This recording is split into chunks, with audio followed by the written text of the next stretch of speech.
Cheers. What is up? It has been a long time.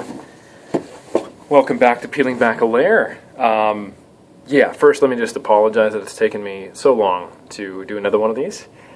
In my defense, I had to do my PhD proposal and finish all the revisions and publications from my master's in the last little couple months. So, and we had the height of the competitive bodybuilding season as coaches. So, just been busy. So we're back, and I got a very interesting question for Peeling Back a Layer. Recently, I had someone ask me what is definitively, and they underlined it, possible as a natural athlete. And I started to give them kind of just stats on some of the, the IPF and USAPL and IFPA and WMBF, kind of legends, the folks in drug-tested bodybuilding and powerlifting. And they said, basically, I want it more definitive than that. Some people say that those guys could be using drugs, or maybe they're not. The definition of natural is up for debate. Or maybe they're not lifetime, et cetera, et cetera, et cetera. And he wanted me to answer the question of what's definitively, natural or possible, in the realm of human potential naturally. And that provided a very, very difficult question for me to answer. But I realized there was a way to answer it, because performance-enhancing drugs, at least in the modern form, that actually do something, like steroids, haven't always existed. So I promptly did a literature review and tried to figure out when exactly did steroids get used. And then I also had to figure out, well, was the stuff they're doing before steroids actually doing anything? Because I found out the first human trial of steroids was done in 1937. That was the first time a human was injected or took oral testosterone. And previous to that, they did some pretty wacky stuff, like eating bull testicles and then injecting stuff out of testicles into other people. I mean, it wasn't actually done commonly among sporting circles, but it was done for health and longevity. And with modern endocrinology, we know that eating animal testicles or even human testicles or implanting them or doing injections, it wouldn't have done anything. And I provided some links there for those who are skeptical of that. But yeah, you can't just eat animal testicles and become jacked as the bull you ate them off of. Anyway, so whatever performance-enhancing hormonal activities were going on pre-1937 didn't do anything besides placebo, so it was much like the supplement industry of today. But the first human trial of steroids was in 1937. Now, it's completely unlikely that anyone was actually using steroids for performance enhancement until, at the earliest, the mid to late 40s. Because, you don't just get a drug that goes directly from, experimental research to then being used by everyone immediately. These guys could barely afford producing it just for the studies they were doing at that time. So it was going to be at least a decade before they could produce them enough for people to get a hold of them and start taking them. But anyway, we're not here to debate, when they got used. What we definitely know is they couldn't have been used by anyone before that era. So what I've done is I've collected. The first thing I did was actually I told this person about fat-free mass index, and he said, it doesn't mean anything to me. Height and weight doesn't tell me what a physique might look like. And, he's right. For example, Steve Reeves only had a 23 fat-free mass index. And he was one of the, the greats from back in the day who had an amazing physique. But his fat-free mass index wouldn't have indicated that, because there was guys in the, John Grimmick in 1940, 7 years before Steve Reeves was, really popular bodybuilder, had a fat-free mass index, of 27. So nonetheless, being big, just relative to your height, doesn't necessarily mean what you look like. There are some bodybuilders who would destroy me and have destroyed me on stage, Berto, who have lower fat-free mass indexes than I do. So he wanted this to be like, what can you look like? So without further ado, here is a visual of a bunch of. They weren't all considered bodybuilders back then, but guys who lifted weights and dedicated their lives to training and lifting heavy things and developing the aesthetic appeal of the time before steroids even existed.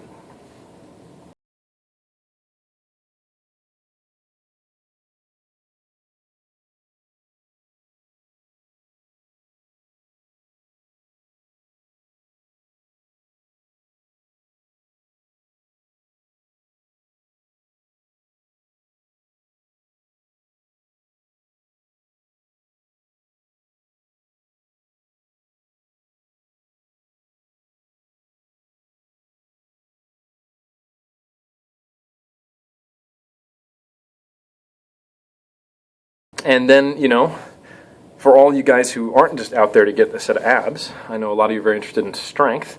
I also looked up strength and what guys were able to accomplish in terms of feats of strength before the advent of performance-enhancing drugs and, well, steroids. So, so without further ado, I'm going to shift to the board. All right, so we shifted to the board. Now we're going to be talking about strength. And there's no, actually, it was random, but I just happened to wear my USA weightlifting shirt today. And the reason why that's relevant to what I'm about to talk about is because we're talking about strength. And powerlifting, who is we primarily cater to, didn't exist until after the advent of anabolic steroids. However, weightlifting did, and all-around lifting did. And in fact, there wasn't much separation back in the day. And guys would do all the lifts, and what we now call the power lifts, squat, bench, deadlift, were the odd lifts. And competitions included a lot of lifts, but eventually they kind of got a little more firmed up. And pre-1972, the Olympic weightlifting competition was not just snatch and clean and jerk, but it was also snatch, clean and jerk, and clean and strict press. And it got less strict over time, and they eventually took it out for that reason in 1972 because strict presses started to look like that. But back in the early 30s and 20s and 1900s and stuff like that, they were pretty damn strict, you know, heels together military press style. So what we have are from the 1936 Olympic Games. I wasn't able to find, and this is just from Wikipedia, I wasn't able to necessarily find heavier weight classes. I found the featherweights and the lightweights, so that's under 60 kilos and under 66 kilos. So I took a look at the lightweights and got some numbers. So it was actually a very interesting little history lesson for me because Robert Fain and Anwar Masbah tied for gold, which doesn't happen anymore because we have much more finely tuned technology. We could have got their body weight to the nearest, you know, less than a gram if we wanted to. But anyway, they tied, and we got some of their numbers. And what we can do, because we know the relationship between, and I'll give you a link for this as well, we know the relationship between, you know, front squats, back squats, and deadlifts to clean and jerk pretty roughly. We can get an idea of what their numbers would have been like if they had been, you know, powerlifters, or what their training looked like, because they probably did some of the odd lifts, right? So anyway, Anwar Masbah. This guy was 66.1 kilograms, so he was in the, I guess it was under 67 kilos. I think that I might have had the weight class wrong initially. And he did a clean and jerk with 145 kilograms. That's 2.2 times body weight. Okay, that's a pretty big lift, even just for any weightlifter these days, let alone for the time. What that probably means is he could have front squatted somewhere between 155 to 165. These are kilograms, which is about 2.4 times body weight, and a high bar ass to ground back squat, probably around 180 to 190, which would be a 2.8 times body weight squat. And, you know, hypothetically, if he'd been a power lifter and if he was doing low bar meet depth, we're talking a 3 times body weight squat back in 1936. Pretty cool. And based on his clean and jerk, maybe a deadlift between 220 to 230, which would have been, you know, approaching 3.5 times body weight, which is pretty frickin' strong. Okay. Anyway, so Anwar tied Robert Fain. I'm not sure how to pronounce it. He was close on the clean and jerk and snatch, but was actually just more of a brute, I guess you could say, because his strict press was a lot higher. Believe it or not, this guy strict pressed 105 kilos at a body weight of 66.7, which is 1.6 times body weight overhead press, which is just nuts. Really, really strong. So that's kind of an idea of where strength was at this time. We don't know much about the bench press, except we do. Although benches didn't actually come around until the 30s and 40s, like a true, elevated bench with uprights where you could set the bar down. They did do floor pressing, strict floor pressing, back in the early days. That's when the strongmen did this. And in 1916, Joe Nordquest, at a body weight somewhere between 168 to 190, according to Willoughby, because he moved up a weight class. I think he was a wrestler, and we're not sure exactly what he weighed at the time of doing this, but he strict floor press, 363 pounds. So depending on his body weight, that was between 1.9 to 2.2 times body weight, strict floor press. When I say strict, I mean butts on the ground, legs are straight. And that's the way that lift was performed at that time competitively. So that is a harder lift than a bench press, for sure. if you keep the legs straight.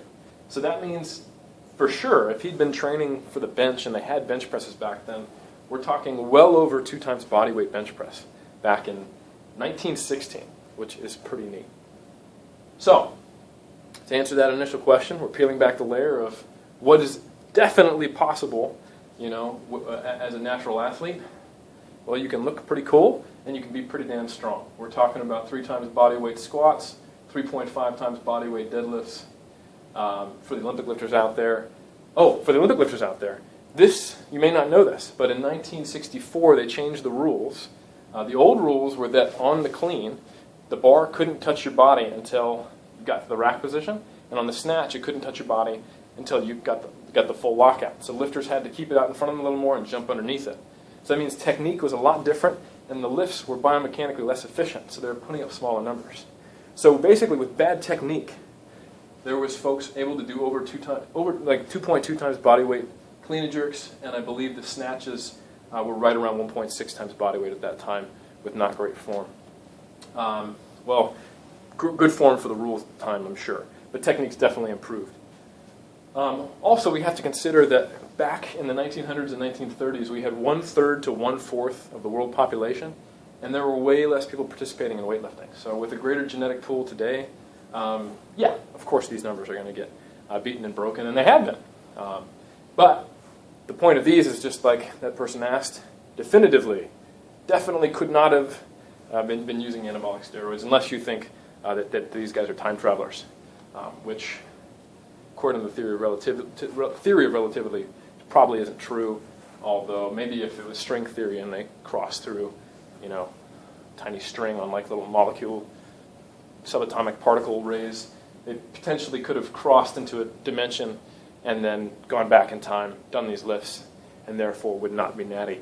But I think that's probably unlikely. So cool stuff you can do. And when I say you, I mean people who work for 20 plus years at this and who have high quality talent, meaning genetics. So my point of this video is not to say, hey, look what you can do with enough hard work. This is to say this is what some of the most amazing humans on the planet can do as natural athletes. So should you be aspiring to deadlift more than 3.5 times body weight, bench well over 2 times body weight, and back squat 3 times body weight, and look like one of these guys? Nothing wrong with aspiring to it, but even if you get 60% of that, that is a very, very good achievement, and you should be proud of it. But just a cool little examination of what the human body is capable of.